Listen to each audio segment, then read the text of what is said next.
Your Honor and gentlemen of the jury, this is a clean case of cold-blooded, premeditated and deliberate murder. Prosecution తరఫు సాక్ష్యాలన్నింటినీ విన్నారు. ముద్దాయే హంతకుడని ఘంటాపథంగా నిరూపింపబడింది. అయినా ఒక్కసారి ఆ సాక్ష్యాలన్నింటినీ సింహావలోకనం చేద్దాం. గత జనవరి 22వ తేదీ సాయంత్రం 5 గంటలకు హత్య చేయాలని ఒకే ఒక దురుద్దేశంతో ముద్దాయి ఒక అమ్మాయిని విద్యానగరం తీసుకువెళ్ళాడు. అనుకున్న ప్రకారం హత్య చేశాడు. చావు కేక విన్న మరుక్షణం అక్కడికి ఒకరు కాదు, ఇద్దరు పరిగెత్తుకు వెళ్లారు. ఆ భయంకర దృశ్యాన్ని చూసిన వారిద్దరూ మెరుపు తీగల్లాగా ఇన్స్పెక్టర్ సుందరం దగ్గరికి వెళ్లి జరిగిన సంఘటన అంతా చెప్పారు. ఇన్స్పెక్టర్ వాయువేగంతో హత్య జరిగిన ప్రదేశానికి వెళ్ళాడు. అప్పటికే హంతకుని చుట్టూ జనం మూగిండడం చేత హంతకుడు తప్పించుకు పారిపోలేని పరిస్థితుల్లో ఉండగా ఇన్స్పెక్టర్ ముద్దాయిని ఖైదు చేశాడు.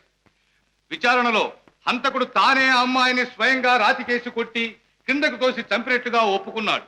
శవ పరీక్ష చేసిన డాక్టర్ చక్రవర్తి సాక్ష్యం కూడా హంతకుని వాంగ్మూలాన్నే ఖాయం చేస్తుంది.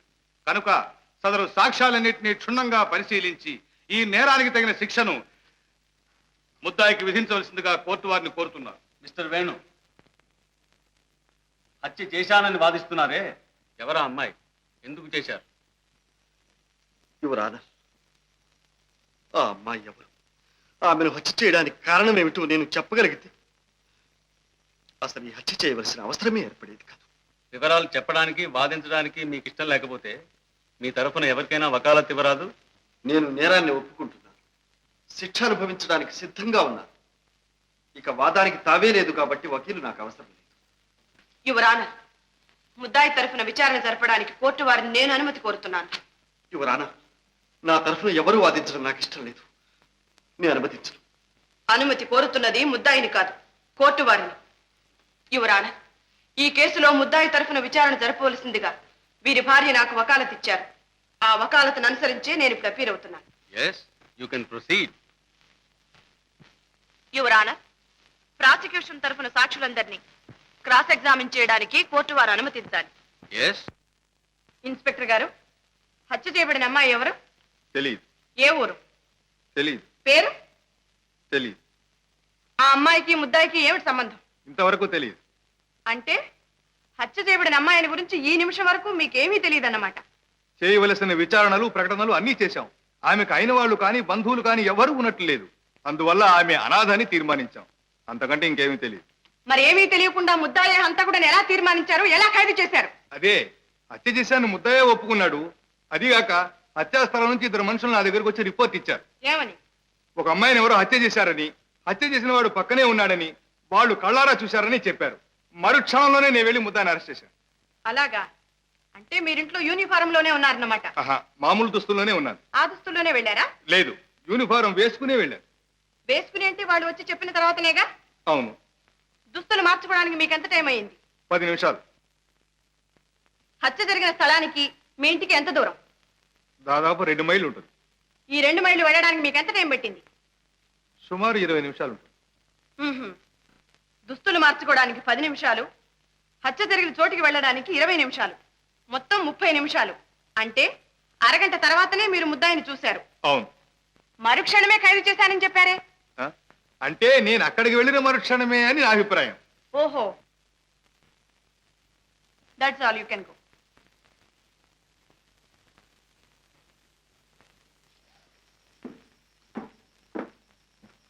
ఏమయ్యా, ఒక్కడిని పిలిస్తే ఇద్దరు వచ్చారు? పిలిచినారు కదండి. పిలిచింది ఒక్కనే. అట్ట అంటే ఎట్టతారా? ఇద్దరం కలిసే వెళ్ళాం, కలిసే చూసాం, కలిసే రిపోర్ట్ చేసాం, ఇప్పుడు కలిసే సాక్ష్యం చెప్తాం. ఏమంటావు బావా? అంతే బావా. మీ ఇద్దరులో భీమన్ ఎవరయ్యా? భీమన్న నేను. సరే నువ్వు వెళ్ళు. బావే, మన జడ్జి గారు చాలా మంచి అయినట్టుగానే నువ్వు ఉండదు చూసింది చూసినట్టు చెప్పేసిరా, అంతే. ఏం భయం లేదు. నేను ఈ గడపకాడ ఉంటా. కడుపుకాడు ఉంటావా? ఉండదు మరే. వెళ్ళవయ్యా, వెళ్ళు. చెప్పు. దేవుని ఎదుట ప్రమాణం చేసి దేవుని ఎదుట ప్రమాణం చేసి పరమాణం చేసి నిజమే చెబుతాను. నిజమే చెప్తాను, అబద్ధం చెప్పను. అయ్యి బాబోయ్, తప్పు కదంటండి. చెప్పు. అబద్ధం చెప్పను. అబద్ధం చెప్పను. ఇదిగో చూడు, కూలీ జరిగిన రోజున నువ్వు ఆధార్నే వెళ్ళినట్టు చెప్పావు. నేను ఒక్కడేనేంటండి, మా బామ్మద్దు కూడా వచ్చాడండి. అది సరే, ఆ వేళప్పుడు ఆధార్ నా చోటికి ఎందుకు వెళ్ళినట్టు? అదేంటి అమ్మగారు, మేము పొలం నుంచి వచ్చే దారి అదే కదండి. ఓహో, అవునా అండి ఉమ్, వస్తుంటే ఒక ఆడ కూతురు కేక వినిపించిందండి. అమ్మ బాబో అని వినిపించిందా అండి? ఉమ్. ఏంట్రా ఇదని చెప్పేసి ఆ పలంగా దగ్గరగా వెళ్ళి చూసామండి. ఏం చూశారు?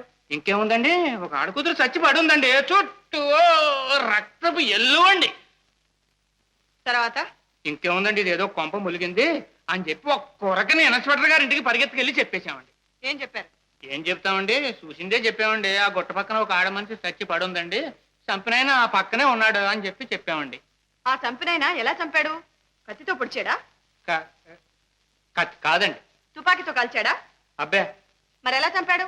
అదేంటండి అమ్మగారు, ఎలా చంపారని మమ్మల్ని అడుగుతారేంటండి? మేము చంపేటప్పుడు మేమన్నా కళ్ళతో చూసామా అండి? మరి చూడకుండానే చంపిన ఆయన పక్కనే ఉన్నాడని ఎలా చెప్పావు? అవునండి, ఎలా చెప్పామండి? ముందు చెప్పు, ఎలా చెప్పావు?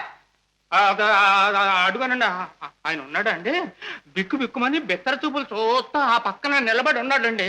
నిలబడి ఉంటే ఒళ్ళంతా ఒకటే రకత మరకలండి. రకతం ఎలాగా ఉంది కదా, ఈయనే దంపుంటాడని చెప్పేసి మేము తీర్మానం చేసుకునండి మేము చెప్పేశామండి. ఓహో, మీరు నిలబడి ఉన్న చోటికి శవం ఉన్న చోటికి ఎంత దూరం ఉంటుంది? ఎంత ఉంటుందిలే అండి. నేను ఇక్కడ ఉన్నానా అండి? అదిగోండి, ఆ తలపాకు చుట్టుకున్న వకీలయ్య గారు లేరండి, ఆయనే పీనుగా. ఉమ్. అయితే మీరు చాలా దగ్గరలోనే ఉన్నారన్నమాట. అంతే కదండి. మరి శవానికి అంత దగ్గరలో ఉన్న మిమ్మల్ని చూసిన కొందరు మీరే కూనీ చేశారని చెప్పారే? అయ్యో బాబోయ్, దేవుడు చచ్చండి, మీతోడు మేం కాదండి అమ్మా. Your honour, I object. సాక్షిని ముద్దాయిగా నిరూపించడానికి ప్రయత్నించడం చట్ట విరుద్ధం. Mister Anandarao, you need not educate the court. Thank you, your honour. Yes, you can proceed. Thank you. ఏ మీరేనా కూనీ చేసింది? లేదండి అమ్మా, మేము కాదండి అమ్మా, ఊరికి తమాషా చూస్తా నుంచున్నామండి. ఆ, మీలాగే ఆయన కూడా తమాషా చూస్తూ ఉండొచ్చుగా. ఉండొచ్చు. Very good. ఇలా రావయ్యా. శవాన్ని చూసిన వెంటనే మీరు తిన్నగా ఇన్స్పెక్టర్ గారింటికి వెళ్ళారు, అంతేగా? లేదమ్మా, ముందు స్టేషన్కి వెళ్ళామండి. స్టేషన్ లో ఇన్స్పెక్టర్ గారు లేకపోతే ఆ పొలంగా ఇంటికి వెళ్ళామండి. మ్మ్హ్మ్. ముందు స్టేషన్ కి వెళ్ళి ఆ తర్వాత ఇన్స్పెక్టర్ గారింటికి వెళ్ళడానికి మీకు ఎంత టైం పెట్టింది? ఎంతండి, ఒక అర్ధ గంట పట్టి ఉంటుందండి. సరే, నువ్వు వెళ్ళొచ్చు. నమస్కారం తల్లి. డాక్టర్ చక్రవర్తి గారు, మీరిచ్చిన శవ పరీక్ష రిపోర్టులో శవం మీద కత్తితో పొడిచిన గాయం ఉన్నట్టు రాశారు. అవును. అయితే కత్తితో పొడిచింది ముందా, కొండ మీద నుంచి పడదోసింది ముందా? కత్తిపోటే ముందై ఉండాలని నా అభిప్రాయం. కారణం? అంత ఎత్తైన కొండ మీద నుంచి పడద్రోసిన తర్వాత మనిషి బ్రతికుండడం అసాధ్యం. చచ్చిపోయిన తర్వాత శవాన్ని కత్తితో పడవలసిన అవసరం లేదు.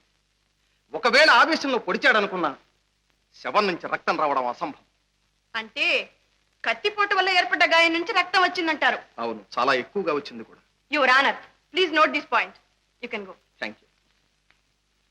యువర్ ఆనర్, మెరుపు తీగల్లా ఇద్దరు మనుషులు పరిగెత్తారు, వాయువేగంతో ఇన్స్పెక్టర్ వచ్చి ముద్దాయిని ఖైదు చేశారు అని అతి చమత్కారంగా జరిగిన కాలాన్ని సంగ్రహించి జరుగుని నేరాన్ని సమర్థించి తన సామర్థ్యాన్ని రుజువుపరచుకోవడానికి అన్ని విధాలా ప్రయత్నించారు మన పబ్లిక్ ప్రాసిక్యూటర్. కానీ హత్య జరిగిన గంట సేపటికి గానీ ఇన్స్పెక్టర్ ముద్దాయిని అరెస్ట్ చేయలేదు. ఉద్దేశపూర్వకంగా హత్య చేసి నేరాన్ని ఒప్పుకుని శిక్షను అనుభవించడానికి సిద్ధపడిన వాడైతే వెంటనే పోలీస్ స్టేషన్కి వెళ్లి తనకు తానే పట్టుబడతాడు. అంతేకాని హత్య చేసిన తరువాత అదే స్థలంలో 1 గంట సేపు ఇన్స్పెక్టర్ రావాలి, ఈ దృశ్యాన్ని చూడాలి, తనను ఖైదు చేయాలి అని ఎంత తెలివి తక్కువ వాడైనా అలాగే కూర్చుని ఉంటాడా? ఎందుకు కూర్చుంటాడు? యువర్ ఆనర్, ముద్దాయి ఆరితేరిన హంతకుడు కాదు. ఏదో ఉద్రేకంలో చేసి ఉంటాడు. నెత్తురు కళ్ళ చూడగానే దిగ్భ్రాంతి చెందిపోయాడు. పారిపోదామన్నా కాళ్ళాడలేదు. అటువంటి పరిస్థితుల్లో అదే చోట గంటల తరబడి అతనే కాదు మరి ఏ హంతకుడైనా ఉండిపోతాడనడంలో ఆశ్చర్యం ఏమీ లేదు యువర్ ఆనర్. యువర్ ఆనర్, హత్య చేయాలని ఒకే ఒక దురుద్దేశంతో ఒక అమ్మాయిని తీసుకెళ్లి ఖూనీ చేశాడని ఇంతకు పూర్వమే వాదించిన పబ్లిక్ ప్రాసిక్యూటర్ ఇప్పుడు ఉద్దేశపూర్వకంగా కాదు ఉద్రేకంలో చేసిన హత్య అని సెలవిస్తున్నారు. యువర్ ఆనర్, కొండ మీద నుంచి క్రిందకు పడదోసి హత్య చేసినట్లుగా ముద్దాయితో సహా అందరూ వాదిస్తున్నారు.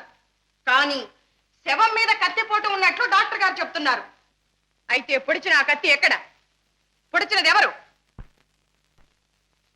ఈ ప్రశ్నలకు సమాధానమే లేదు. సమాధానానికి ప్రయత్నిస్తే కేసే లేదు.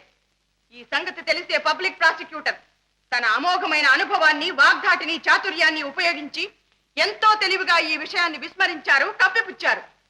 యువర్ ఆనర్, వాటిని విస్మరించడం లేదు, కప్పిపుచ్చడం లేదు. డాక్టర్ చక్రవర్తిని రీఎగ్జామిన్ చేయడానికి పర్మిషన్ కోరుతున్నాను. ఎస్. డాక్టర్, కొండ మీద నుంచి కింద పడేటప్పుడు కత్తి లాంటి ఒక రాయి గుచ్చుకుని ఉంటే అలాంటి గాయం పడే అవకాశం లేదా? కత్తిలా అంటే రాయి ఎలా ఉంటుంది? Not question. అలాంటి రాయే ఉంటే ఉండడానికి వీల్లేదు. ఏమిటిది? రాయి కత్తిలాగుందా లేదా? ఉంది. ఇలాంటి రాయి ఆ ప్రదేశంలో ఉండి కొండ మీద నుంచి కింద పడేటప్పుడు శరీరానికి గుచ్చుకుని ఉంటే కత్తిపోటు లాంటి గాయం పడే అవకాశం ఉందా లేదా? ఉంది. Thank you your honour. అందుచేత కత్తిపోటు వల్ల ఏర్పడినది అని ఇంతవరకు డిఫెన్స్ కౌన్సిల్ చేత వాదింపబడిన ఆ గాయం కత్తిపోటు వల్ల ఏర్పడలేదు, ఆ రాతి వల్ల ఏర్పడినది.